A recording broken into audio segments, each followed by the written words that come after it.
Hey there. So, as true with any project, just kind of like trying to launch something, you get sidetracked, you get pulled into various directions, spend quite a bit of time just, I don't know, ideating little logos, little splash art, thumbnails for the video, things like that. And before you know it, I basically built my own in GIMP.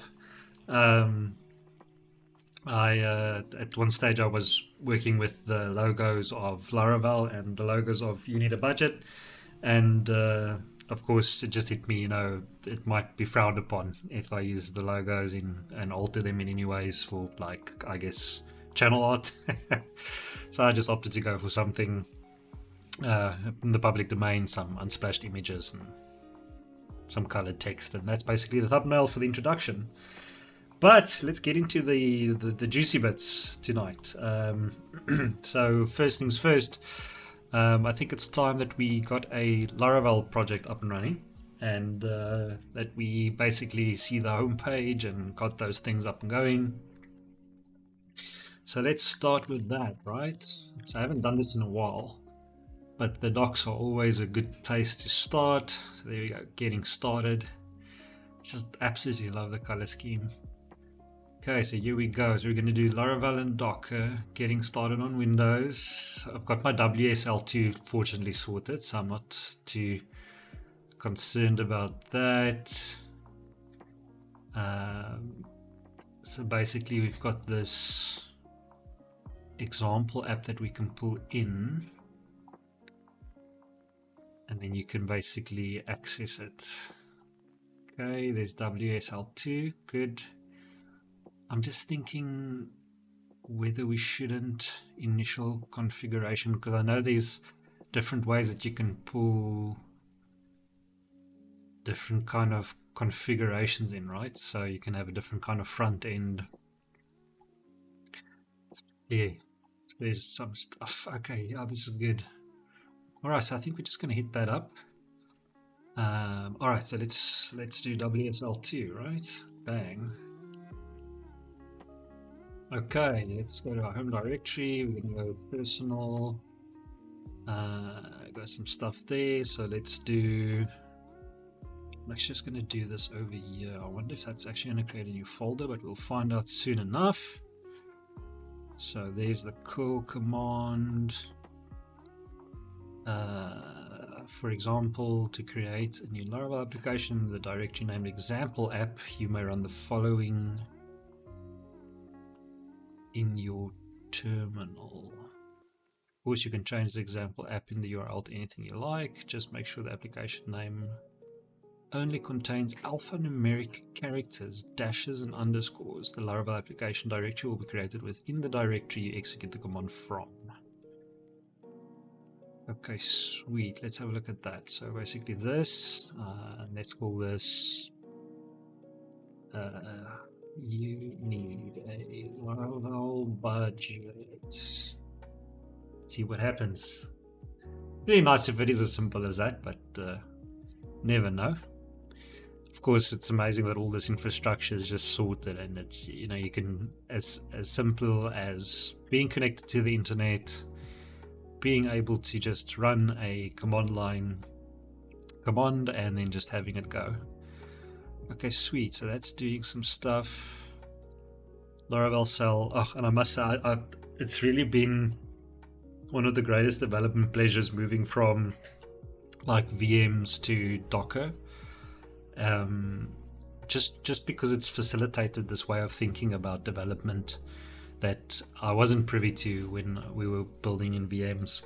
It kind of facilitated this kind of concept of building a disposable local dev environment, which meant that you were kind of optimizing for like new developers, for yourself in future if you got a new machine and you had to spin it up again. So just really it built a bunch of good habits, like as an example, making sure you've got seeders in factories, making sure that basically within a minute or two after cloning down a code repo, you can start developing, and you've got an example of a local dev environment up. So I'm just going to let this run for a bit, and then basically I'll let you know if I did anything, but I doubt it. I think this is just going to churn for a little bit while it's getting all of the necessary data bits from the internet. And then, yeah, once that's done, I'll chime back in. Cool, left for a bit, and then came back and saw that it's kind of, you can see that I think that blue text usually is, it's actually part of the Docker installation. So that's cool. So they're just asking for a password of some kind. Great. Alice, let's see. There we go. That's fantastic. So it's downloaded. It looks like it's actually scaffolded the containers, which is awesome. And then let's just quickly cd into that. Yeah, there you go. There's the normal Laravel directories. Great. So going back. Okay. And then, so now, memory serves me correct. Should just need to go into the folder, do something like // vendor bin sale up, and obviously put an alias in there for some stage. For now, I'm just kind of like interested to see how the current state of just running that command, cloning it down, and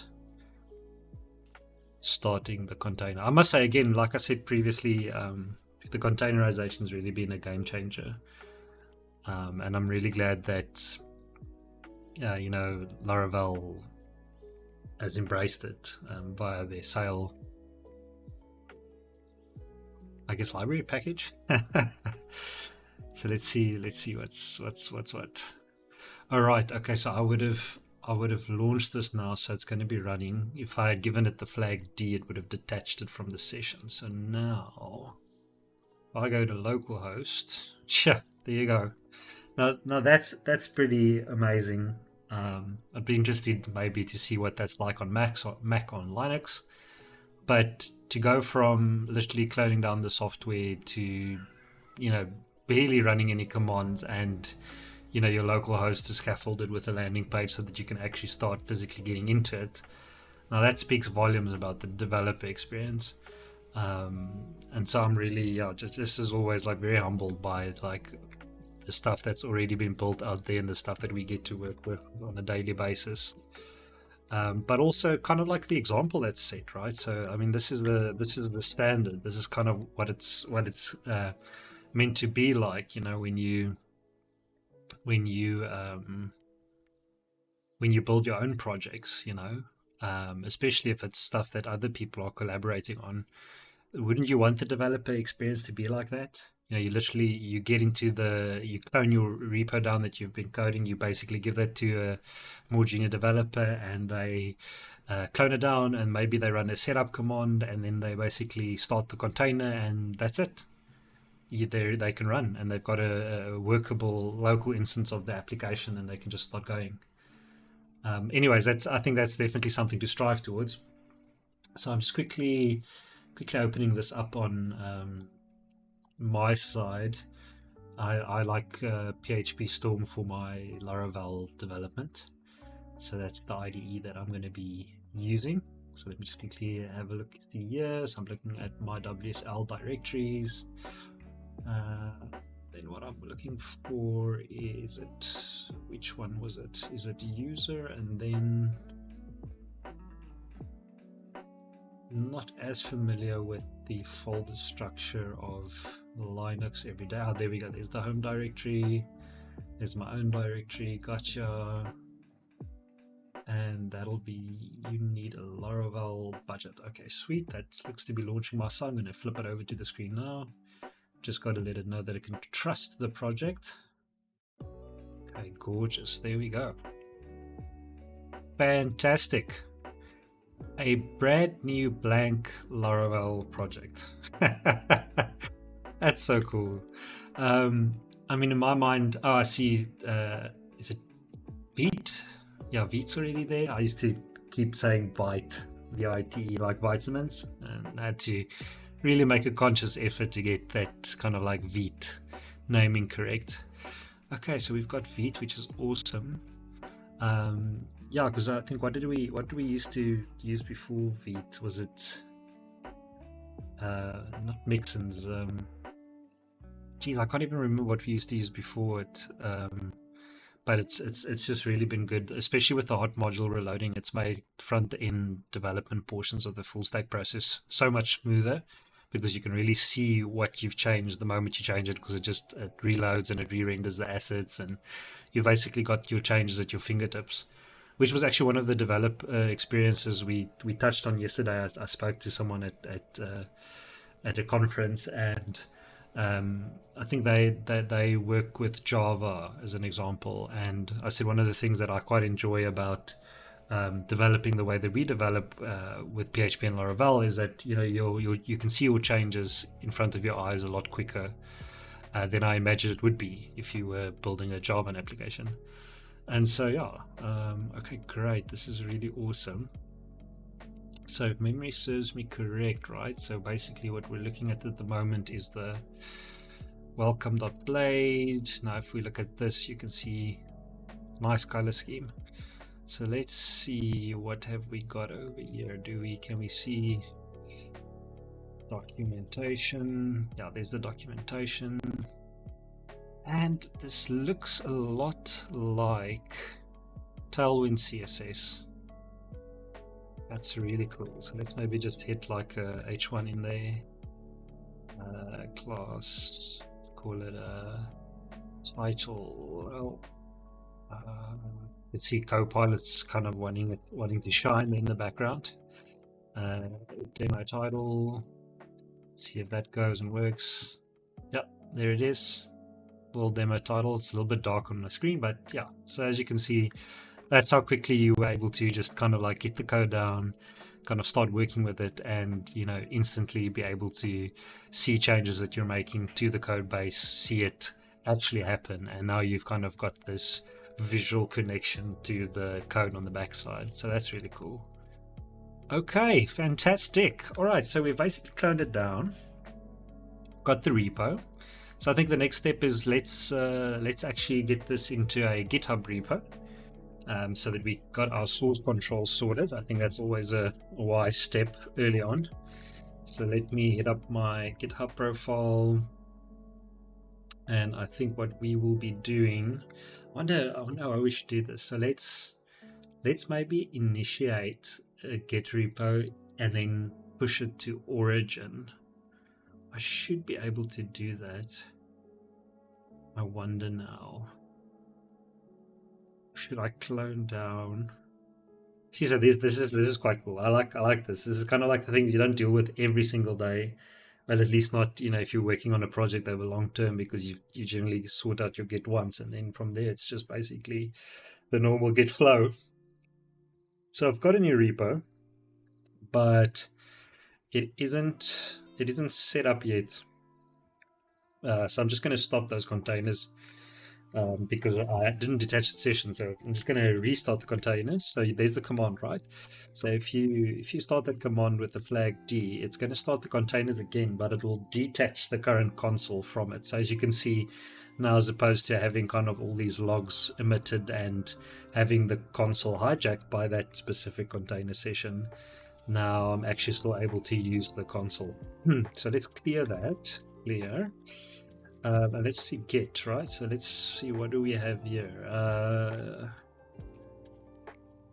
Is this, I wonder, create an empty Git repository or reinitialize an existing one? So let's do, because here's the other thing that's also quite fun. I've gotten quite used to using my Git tools for in my IDE, because I found that I work a lot faster that way, especially if you want to do nitpicky things like cherry picking, or you want to stash certain changes. I found that I can be quite a bit faster on a visual user interface. So let's actually do this. I'm going to try it through the IDE, right? So to track changes to code, create Git repository. Let's try that. So we're going to do this one.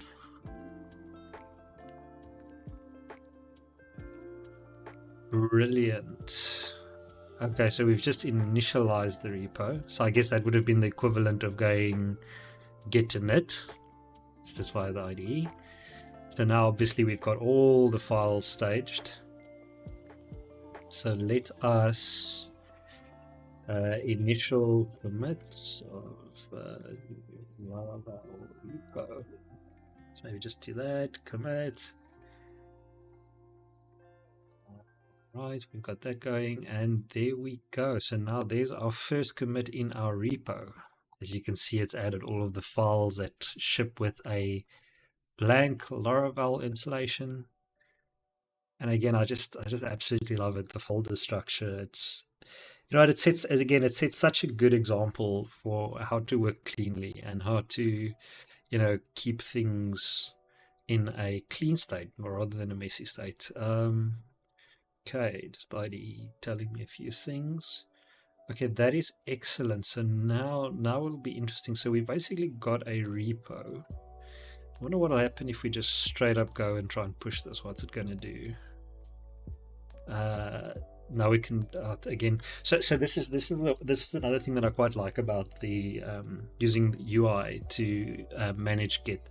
There's a lot of stuff that you could go figure out by googling heading Stack Overflow, but I think one of the nice things is the UI kind of cuts down on that time, in that a lot of it is now represented to you in a visual way. And I mean, many of us or most of us will be quite familiar and have a lot of intuition around using UIs. And also, if you think about the people that are building this, they're kind of building it to help you in your user journey to just kind of like easily sort stuff. So you can see here's a little define remote. So name, origin, URL. Okay, let's give this a go.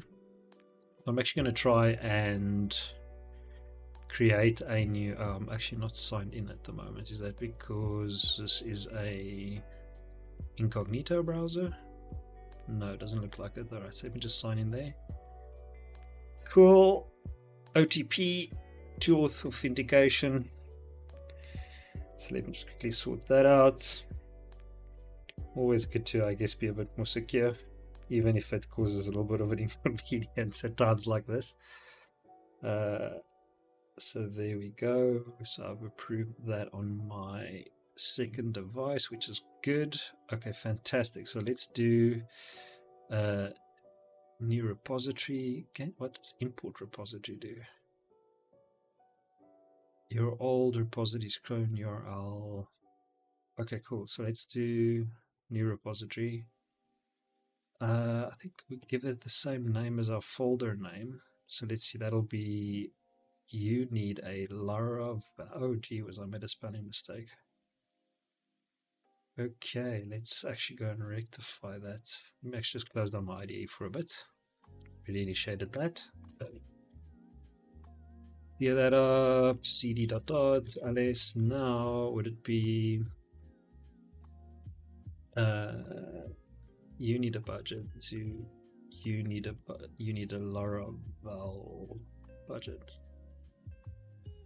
There we go. Okay, cool. Some CLI muscle memory. You need a Laravel budget. Gotcha. Now we've got the spelling mistake sorted. Now let's launch PHP Storm again.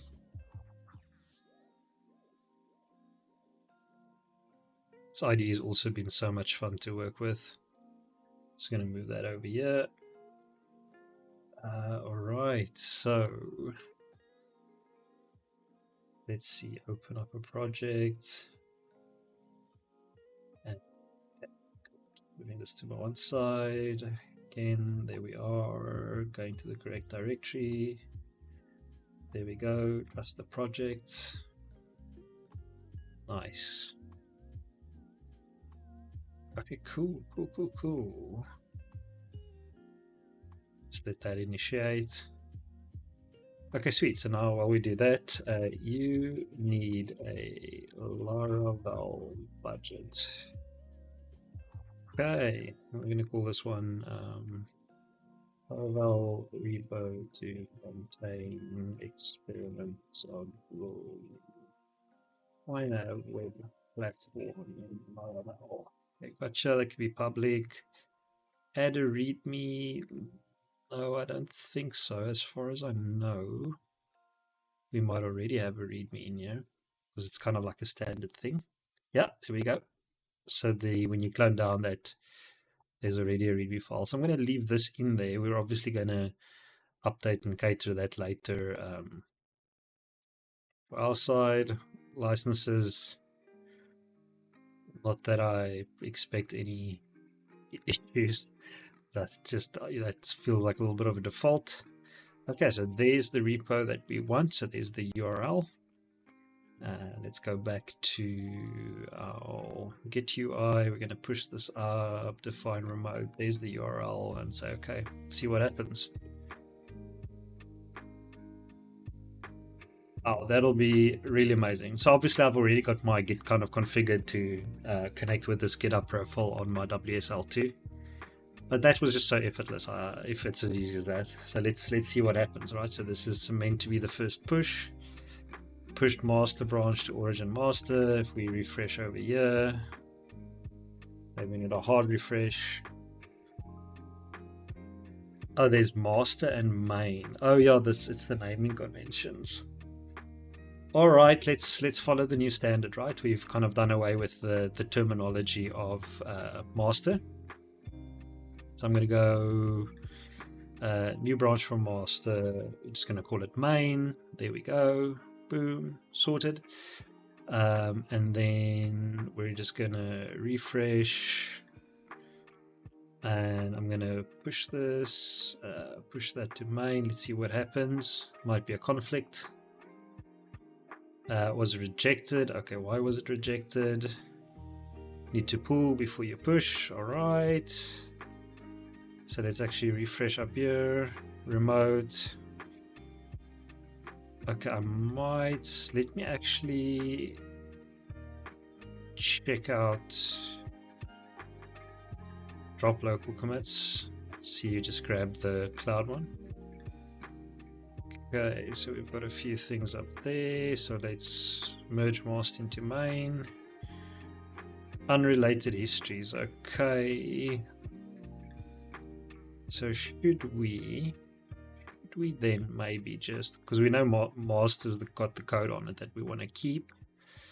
So let's maybe, because it's safe. I mean, we've got quite a bit of control here. So we're gonna delete main. And then we're gonna, can I delete it from here? No, I can't. All right, so let's go back to GitHub. And then let's manage branches and let us change what the default branch is. Okay, so let's go to the settings, look at branches. I don't want to set any protection rules. I'm just kind of like looking for somewhere where I'd specify that. Can I protect this branch, dismiss? Can I do anything here? Okay, I wonder if they're going to allow me to mess around with this a bit. That's the default branch, right?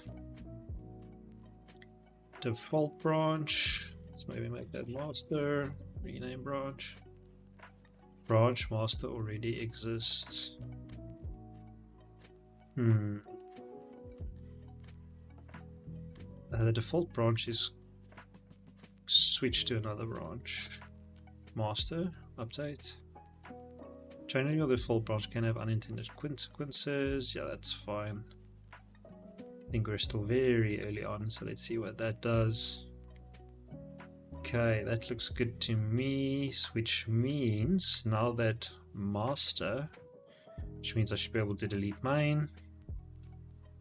Perfect, that one's gone, which means if I update this, main should disappear from origin. Good. We're just gonna make this give it a main branch. Okay, we're gonna push that up. Okay, sweet, got you sorted. So if I go back here, now I've got a main branch again.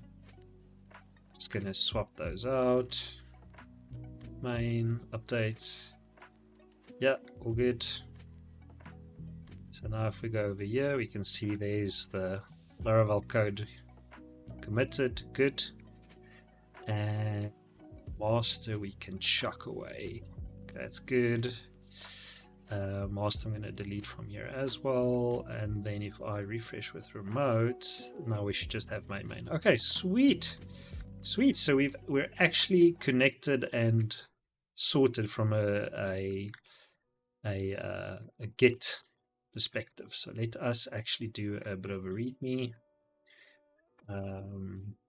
README. Let's see if Copilot wants to suggest anything. Description. What else you got for me? This is a project.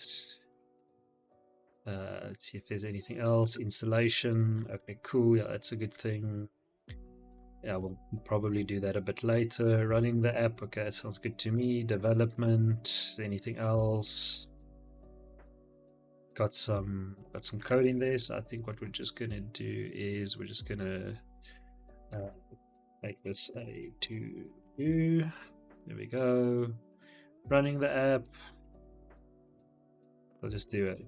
I can actually do to do in there. See how that looks. Curious to see how that pans out on. Okay, so we've got this, we've got that. Running the app. Description. This is a simple project to demonstrate how to use Next.js schedule. I love that GitHub Copilot decided that's what's going to be here.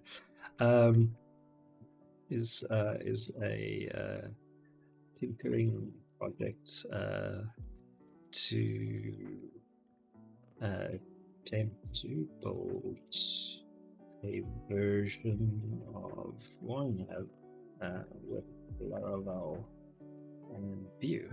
That's it. Installation for now, not a lot of installation steps, but I guess we can talk about the normal stuff, you know. But I'm going to talk about that now. I just want to do an initial commit or another commit over here. Just update readme to start towards project specific writings. Cool, get that one up there. That's good. Okay, and I think then we sorted. I think that's actually where I want to stop for now, because basically what we've got is we've got a blank project up and running.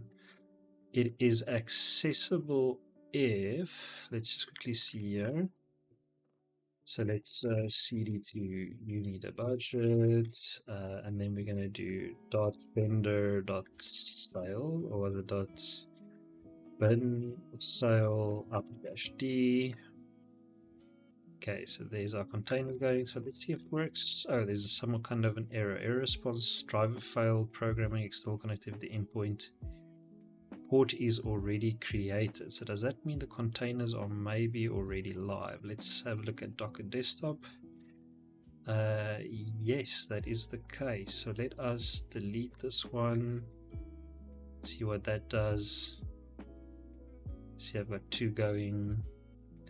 And if we do, that's the image. Okay, containers. You've got a few cool things in there. That is the localhost didn't send anything. All right, so maybe